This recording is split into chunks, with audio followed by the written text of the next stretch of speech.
Students, welcome to Shalini Hubli का चैनल। आज मैं आप लोग को सिखाने जा रही हूँ 7th स्टैंडर्ड के बच्चों के लिए ज्योग्राफी। और हम लोगों का शुरू था लेसन टाइड्स। तो टाइड्स में हम लोगों ने सीखा हुआ है स्प्रिंग टाइड, नीप टाइड। पार्ट 1 में भी फर्स्ट पार्ट डाला है मैंने, अगर नहीं देखा है आपने तो प्लीज़ देखिएगा।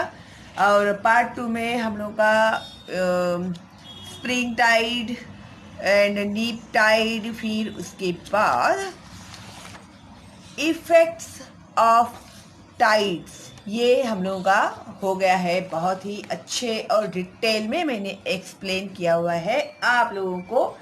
और आज आप पहली बार देख रहे हैं और नहीं देखा है अभी तक, तो प्लीज़ देखिए पार्ट 1 और पार्ट 2, फिर बाद में देखिएगा पार्ट 3 जो मैं आज अपलोड करने जा रही हूँ। ठीक है। और आप लोगों को प्लेलिस्ट में जाइए, प्लेलिस्ट में आप लोगों को सारे वीडियोस मिल जाएंगे, इसके लिए ज़्यादा ढूंढते बैठने की ज़रूरत नहीं है। ओके, तो जो भी उसमें इम्पोर्टेंट है वो मैंने भी आपको बताया हुआ है। डायग्राम्स आपको कौन से प्रैक्टिस करने हैं, आई होप आप लोगों ने कर लिए होंगे। नहीं किए हैं तो ज़रूर कीजिए। ठीक है, तो आज मैं आपको एक्सप्लेन करने जा रही हूँ timing of the tides change daily. अभी ये जो टाइड्स आता है ना, उसका टाइमिंग जो होता है हर रोज चेंज होते रहता है। The tides are continuously occurring phenomena. ये क्या है? एक कंटिन्यूस होने वाला फिनोमिना है। After reaching the maximum water level during high tide the low tide sets in. तो वाटर लेवल जो होता है ना, जैसे स्प्रिंग टाइड आता है, फिर नीप टाइड आता है, फिर स्प्रिंग टाइड आता है, फिर नीप टाइड आता है, ये चलते ही रहता है। हाई टाइड लो टाइड चलते ही रहता है। Similarly after reaching the lowest water level during low tide the high tide sets in. तो ये हम लोगों ने पीछे भी सीखा हुआ है हाई टाइड और लो टाइड के बारे में। जैसे हाई टाइड यानी भर्ती, लो टाइड यानी ओटी। ओके, तो पानी कम होना ज़्यादा होना ये चलते ही रहता है। Remember that in the following discussion the highest limit of the high tides is mentioned. See figure 3.9, you will understand why the timing of the high tide and the low tides change daily। तो फिर ऐसे क्यों होता है? High Tide और low tide के जो timings होते हैं वो रोज चेंज क्यों होते हैं? तो इसके लिए यहाँ पर उन लोगों ने हम लोगों को एक डायग्राम दिया हुआ है। ये है वो डायग्राम। तो इसमें इन्होंने यहाँ पर हमें दिखाया है अर्थ। अर्थ के इधर है ये moon, moon 1, moon 2, moon 3। 3 moon नहीं है, ये मून जैसे रिवॉल्व करता है ना अर्थ के आजू बाजू में, तो वो मून का पोजीशन दिखाया है। ठीक है, मून एक ही है, नहीं तो फिर बोलेंगे हाँ वो शालिनी टीचर ने 3 मून दिखाए थे हम लोगों को। तो सॉरी, मून एक ही है। ठीक है, तो यहाँ पर P दिखाया है और यहाँ पर F दिखाया है, F1 और P1 F1 FP। ये नॉर्थ पोल ऑफ अर्थ है। ठीक है, अभी पहले देखो अर्थ का नाम। Why do the tide timings change daily. तो ये जो टाइड का जो टाइमिंग होता है ना वो हर रोज चेंज क्यों होता है? नाउ यहाँ पर क्या दिया है? Rotational speed of the earth is 1 degree equal to 4 minutes. Okay, time taken for 12 degree 30 minutes equal to 50 minutes. तो अभी देखते हैं भाई क्या है इसका explanation. There will be high tide at point P as it is opposite of the moon। तो ये देखो यहाँ पर P है, तो पी के यहाँ पर भी हाई टाइड है, क्योंकि ये मून के अपोजिट में आया हुआ है। S point F is opposite at an antipodal location to the point P, यानी पॉइंट P के बराबर उल्टा आया है ये F। It will also experience high tide at the same time। तो यहाँ पर हाई टाइड है, उसी समय में यहाँ पर भी हाई टाइड रहेगा। ये सब मून के जो जगह चेंज होती है ना, हर रोज चेंज होता है ना, मून रोटेट रिवॉल्व करते रहता है ना अर्थ के आजू में, इसके लिए वो जगह जो होती है मून की चेंज होते रहती है, इसके लिए ये टाइड्स भी चेंज होते रहते हैं। इन शॉर्ट अगर कहा जाए तो अब इन लोगों का यहाँ पर कैलकुलेशन है, it will take 24 hours for point P to come back to its original position 360 degree. अभी वो पूरा घूम कर आने तक, अभी अगर ये पोजीशन में है तो जब वो पूरा रिवॉल्व करके फिर से इसी पोजीशन तक आने के लिए उसको 360 डिग्री करना पड़ेगा ना। अगर वो आधा यहाँ तक आता है तो हो गया 180 डिग्री, और 360 डिग्री रिवॉल्व होता है, ये हम लोगों ने सीखा हुआ है पहले ही, है ना।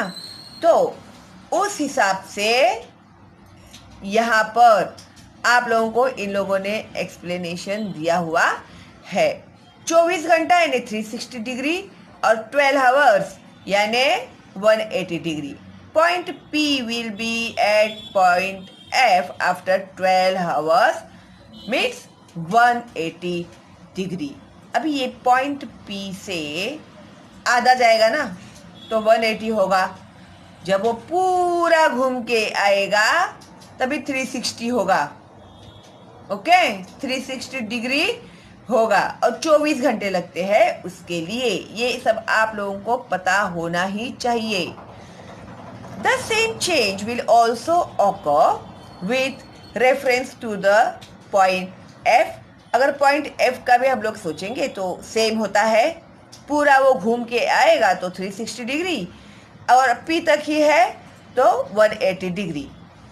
Point F will not experience the same high tide because in the meanwhile the moon also would have moved a little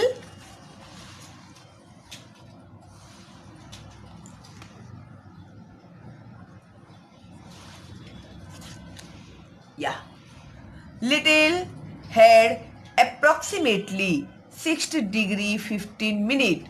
Hence, it will take 25 minutes more for the point F to come to the position opposite to the moon। अभी ये जो moon का जो position होता है वो change होते रहता है, इस वजह से ये जो F तक जाने तक उन लोगों को लेट हो जाता है। It will take 25 minutes more for the time F to come to the position opposite to the moon। कितने मिनट्स? 25 मिनट्स ज़्यादा लगते हैं।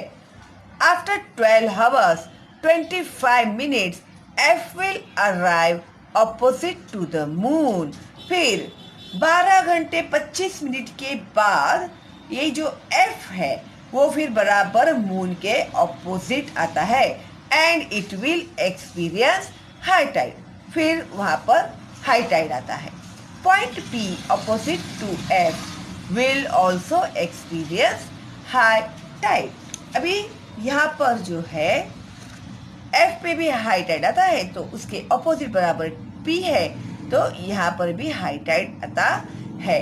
अभी यहाँ पर हम लोगों ने देखा ना, यहाँ पर हाई टाइड आता है तो यहाँ पर भी हाई टाइड आता ही है। जो फूला हुआ है वो, उसमें ये मैंने एक्सप्लेन किया है आप लोगों को समझ में आ गया है।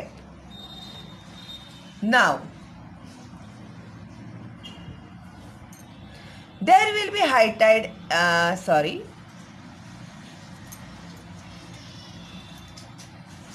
Later, again, after 12 hours and 25 minutes, point P1 will experience high tide as it comes in front of the moon. There will be high tide at F12 as shown in the figure 3.9. तो ये हिसाब से first round हो गया 24 our, फिर उसके बाद second में भी सेम ऐसा ही होता है। ठीक है, तो यही इन लोगों ने ये डायग्राम में हम लोगों को समझाया हुआ है। खाली नाम उन्होंने पहले P और F दिया, फिर उसके बाद PA1 और F1 दिया।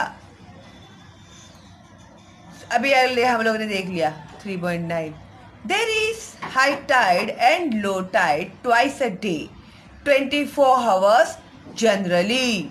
अभी हाई टाइड और लो टाइड होता है ट्वाइस अ डे होता है, यानी एक दिन में 2 बार होता है, 24 घंटों में generally. The time difference between two high tides is of 12 hours and 25 minutes. तो दो टाइड्स के बीच में का जो टाइम होता है वो होता है 12 आवर एंड 25 मिनट्स, और ये 25 मिनट्स लेट क्यों होता है वो भी हम लोगों ने अभी सीखा हुआ है। Okay, now try this. Take a wide open large dish. एक आपको बड़ा सा डिश लेने के लिए कहा है। Keep the dish on a table और अ फ्लैट सरफेस। वो जो डिश है ना उसको या तो आप लोग टेबल पे रखो या फिर किसी फ्लैट सरफेस पे यानी जमीन पे वगैरह रखो।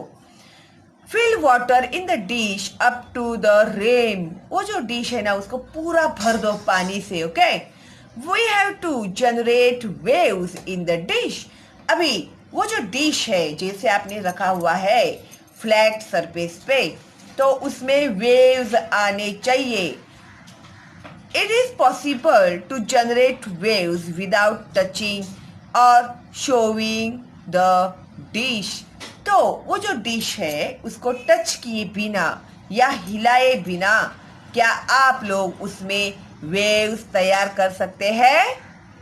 तो ट्राई डूइंग सो। तो कोशिश कीजिए बिना उसको हिलाए आप लोगों को वेव्स क्रिएट करने हैं, जैसे समंदर में वेव्स आते हैं ना वैसे। Okay, so in what different ways can you generate waves in the dish? तो क्या कर सकते हैं तुम लोग?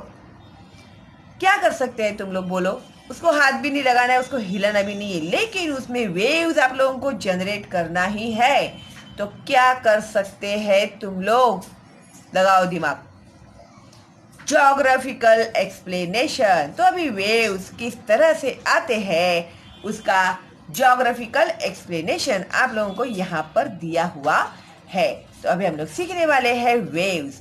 If you blow air over hot milk और T while drinking, ripple are generated on the milk or the tea. अभी जब तुम लोग गर्म चाय पीते हो उबली हुई और फिर समझो दूध पीते हैं तो उसको ठंडा करने के लिए तुम लोग क्या करते हो? फूंक मारते रहते ना उसके अंदर। जब तुम लोग फूंक मारते हो उसमें तो वो जो लहर होता है, एक छोटा सा लहर आता है ना उसमें, रोज का रोज तो लहर वेव्स बनाते रहते हैं। और बोलो कैसे वेव्स बनाएंगे तो पता नहीं है तुम लोगों को।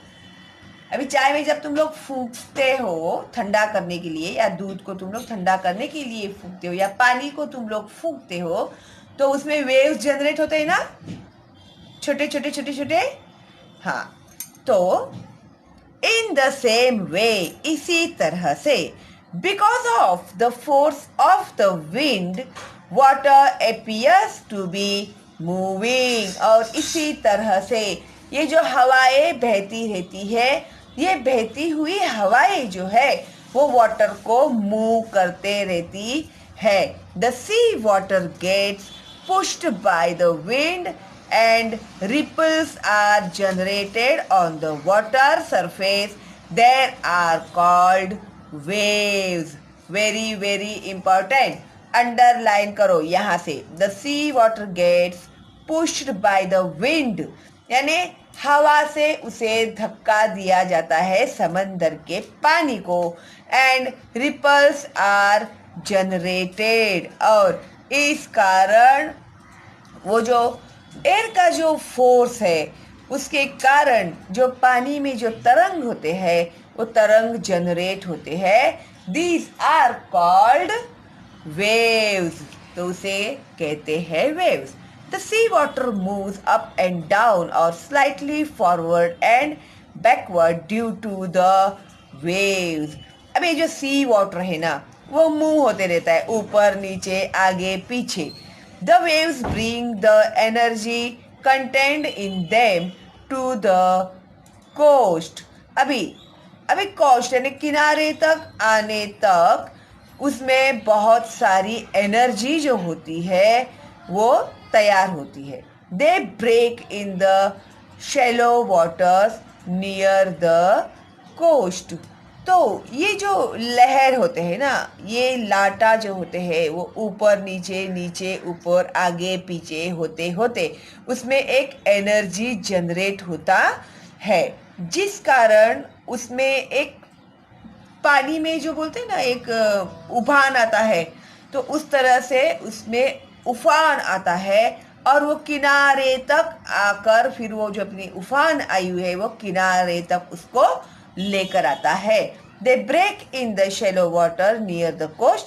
Large and small waves are formed continuously at the surface of the sea. जब आप लोग बीच पे वगैरह जाते हैं तो तुम लोगों ने नोटिस किया रहेगा कभी कभी बहुत बड़ी लहर आती है और कभी एक छोटी सी लहर आती है. तो तुम लोग खेलते हैं ना वो पानी में खड़े होके, अरे मेरे घुटने तक पानी आया, अरे मेरे घुटने के नीचे पानी था, अरे घुटने के ऊपर पानी गया. क्यों होता है ये अभी तुम लोग को पता चल गया. Generation of waves is a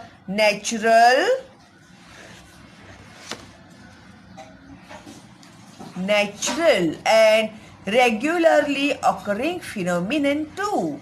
See figure 3.10. ये एक नेचुरल प्रोसेस है, कुदरती प्रोसेस है और रेगुलरली ये होते ही रहता है. कभी भी तुम लोग जाओ तो अभी यहाँ पर तुम लोग को फिगर 3.10 में दिया हुआ है waves coming to the coast. देखो इस तरह से जो समंदर की लहरें हैं वो हवा से बहते बहते बहते बहते किनारे तक आती है. ठीक है, तो आप लोगों को समझ में आ गया अभी, है ना. Now structure of the waves. The sea water get pushed up and down because of the wind. ये हम लोगों ने सीखा. तो हवा के कारण, विंड के कारण जो सी वाटर होता है वो पुश होता है ऊपर नीचे. The raised up portion of a wave is called crest and the depressed one is called through. तो अंडरलाइन करना इसको. The raised up portion of the wave, जो वेव का जो पोर्शन जो बढ़ गया है, रेज हुआ है, उसे कहते हैं crest. Okay. And the depressed one, जो कम हो गया है, उसे कहते हैं through. If a strong wind is blowing in one direction, large waves are generated. अगर बहुत तेज हवाएं चलती है तो waves भी होते हैं, वो बहुत बड़े बड़े आते हैं. The vertical distance between a crest and the following through is called the amplitude of the wave, whereas the distance between two successive crest or throughs is called wave length. अभी ये जो हवा के कारण जो वेव्स बढ़ते हैं उसे क्रेस्ट कहते हैं, जो कम होते हैं उसे थ्रू कहते हैं. तो ये जो कंटिन्यूस डिस्टेंस होता है इसमें किसमें, क्रेस्ट और थ्रूज में, उसे कहते हैं वेव लेंथ. अंडरलाइन करो इसको. The wave length is it's and its velocity depends on the velocity of the wind. अभी ये जो वेव का लेंथ है ना, वो किसके ऊपर डिपेंड रहता है? वेलोसिटी ऑफ विंड के ऊपर डिपेंड करता है। तो देखो यहाँ पर the structure of a wave, तो यहाँ पर आपको दिखाया हुआ है ये थ्रू यानी नीचे होना, क्रेस्ट यानी बढ़ना, वेव लेंथ दिया है यहाँ पर। ये भी डायग्राम आप लोग एक बार निकालेंगे, ठीक है। जो नीचे है वो थ्रू है, ऊपर है वो क्रेस्ट है, ठीक है। तो आगे है velocity of waves. Velocity of waves यानी जो लहरें जो बहती है ना, तो उनका जो गति होता है उसे कहते हैं velocity. If we stand at the coast, we feel the waves are coming towards the coast. Naturally हम लोग ने देखा है, समंदर के किनारे पर तुम लोग खड़े होते हैं तो तुम लोग देखते हैं ना कि समंदर की जो लहरें हैं वो आ रही है किनारे की तरफ। If a floating object is thrown at the distance in the sea, we find the object moving up and down at the same place.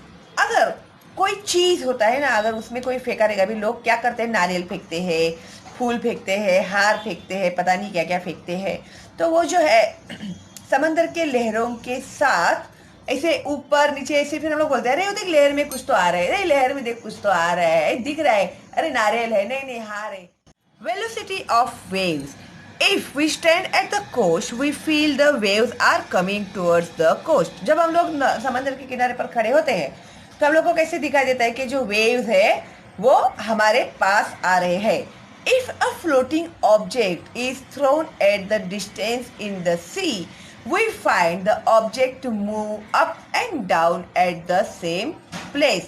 अगर उस वेव हो ना, वो वेव है ना, उस वेव में अगर कोई एक ऑब्जेक्ट है या कोई एक चीज है, जिसे समझो हार है या नारियल है या कोई चीज है, तो it does not come to the coast, तो हम लोगों को वो लहर के साथ ऊपर नीचे होती हुई दिखाई देती है, वहीं पर दिखाई देती है, लेकिन वो किनारे तक आते हुए वो किनारे तक आती नहीं है। It means the water forming of the wave also does not come to the coast. तो इसका मतलब ये है जो वाटर फॉर्मिंग ऑफ जो वेव्स है ना, वो किनारे तक आता ही है ऐसा नहीं है, वो किनारे तक नहीं आता है। Remember that the water in the wave does not move what moves in the energy। तो ये जो वाटर लेवल जो होता है वो बहता नहीं है, तो क्या बहता है? एनर्जी जो उसमें जनरेट होती है वो बहकर आती है, ठीक है, तभी वो हम लोग को दिखाई देता है। The main reason of wave generation is wind, but at times due to earthquakes or volcanic eruptions occurring below the floor of the sea, waves get generated। अभी एक्चुअली जो ये नॉर्मली जो वेव्स आते हैं समंदर में, वो किससे जनरेट होते हैं? विंड से जनरेट होते हैं। लेकिन कभी कभी क्या होता है, अर्थक्वेक्स आते हैं, समंदर के अंदर अर्थक्वेक्स आते हैं, वॉल्केनिक इरप्शंस यानी ज्वालामुखी आता है समंदर के अंदर, below the floor of the sea यानी समंदर के अंदर डेप्थ में वेव्स गेट जनरेटेड, और इस वजह से भी जो सी वेव्स होते हैं वो जनरेट होते हैं। Such waves assumes a great height in the shallow waters near the coast. और ऐसे में क्या होता है, ऐसे अगर कुछ इंसिडेंट होता है तो बहुत बड़े बड़े वेव्स आते हैं ऊपर, कहाँ पर? किनारे के ऊपर। These waves are very destructive. तो ये जो वेव्स होते हैं ये बहुत ही नुकसान करते हैं, हानिकारक होते हैं और डेंजर होते हैं। अभी तुम लोगों ने ना देखा होगा यहाँ पर देखो जापान में सुनामी आया था, मालूम है ना तुम लोगों को। तो सुनामी में किस तरह से वो 80 फुट हाइट तक वेव्स आए थे समंदर में, और फिर पूरा जापान जो था वो पानी के अंदर, बहुत सारा जो कोस्टल एरिया था वो पानी के अंदर गया। वो अगर आप लोगों ने नहीं देखा होगा ना, तो आप लोग यूट्यूब पे भी देख सकते हैं, या फिर आप लोग इंटरनेट पे भी देख सकते हैं कि जापान में जब सुनामी आया था तब क्या हुआ था, और वो रियल में हुआ था। ठीक है, तो किस तरह से पानी घुसा था शहर में, तो देखो आप लोग, वो बोलने जैसा नहीं है, वो देखने जैसा है सीन। तो such waves assume a great height in the shallow water near the coast. These waves are destructive, यानी बहुत ही विनाशक होते, बहुत ही हानिकारक होते। These waves are called tsunamis. तो वेरी वेरी इंपॉर्टेंट, अंडरलाइन करना इसको। What is tsunami? जब अर्थ के अंदर अर्थक्वेक्स आते हैं at the time due to earthquake and volcanic eruption से लेकर सुनामी तक। In 2004, tsunami waves are generated because of the earthquake that took place near Sumatra Island of Indonesia. They devastated the east coast of India as well as of Sri Lanka. 2004 में जो tsunami आया था उसमें जो लहरें थी, waves जो थी, वो बहुत ही बड़ी बड़ी आई हुई थी। And because of the earthquake, क्यों आई वो? अर्थक्वेक की वजह से, भूकंप की वजह से। That took place near Sumatra island of Indonesia. तो उसका जो इफेक्ट था वो इंडोनेशिया के जो सुमात्रा आइलैंड था वहाँ पर बहुत ज़्यादा हुआ था, और they devastated the east coast of India as well as of Sri Lanka. और उसका जो तड़ाका था ना, झटका, तो वो कहाँ पर बैठा था? East coast of India as well as Sri Lanka. Okay, the waves cause erosion along the headlands and create beaches in the protected location of the bays. अभी ये जो ज़मीन है ना उसको भूभाग कहते हैं। तो वो क्या होते हैं? हेडलैंड जो होते हैं क्रिएट बीचेस, एंड भूभाग बोलते हैं उसको, and in the protected location of the base. Always remember, if earthquake occurs in the ocean, the coastal area face a risk of tsunami. अभी जैसे भी ओशियन के अंदर यानी समंदर महासागर के अंदर जब अर्थक्वेक्स होते हैं तभी समंदर में सुनामी का रिस्क जो है वो बढ़ जाता है। In such cases, it is better to go away from the coast or towards higher altitudes. अगर ये वो लोग कुछ इंस्ट्रक्शन देते ना लोगों को, जो लोग समंदर के किनारे पर रह रहे हैं, वो लोग वहाँ से उनको या तो उनको हिलाया जाता है वहाँ पर से, या उन लोगों को वो जगह जो होती है वो खाली करने के लिए कहते हैं और उन्हें हायर एरियाज में जाकर रहने के लिए कहते हैं। This way loss of life can be avoided. तो इस तरह से लोगों की जान, लोगों की ही नहीं बल्कि जो जानवर है, जो भी है लिविंग थिंग्स, उनकी जान बचाई जा सकती है। Look for me elsewhere, classic, central science, energy resources, अरे ये सब तो ठीक है। चलो अभी हम लोग देखते हैं, do you know, while moving along the sea coast or playing in the water, we must take adequate care regarding the timing of the tides, otherwise it can lead to serious accidents. तो ये आप लोगों को question exam में जरूर पूछा जाएगा कि हम लोगों को क्यों नहीं जाना चाहिए, और जाने के पहले टाइड्स के बारे में, टाइमिंग्स की जानकारी लेनी चाहिए।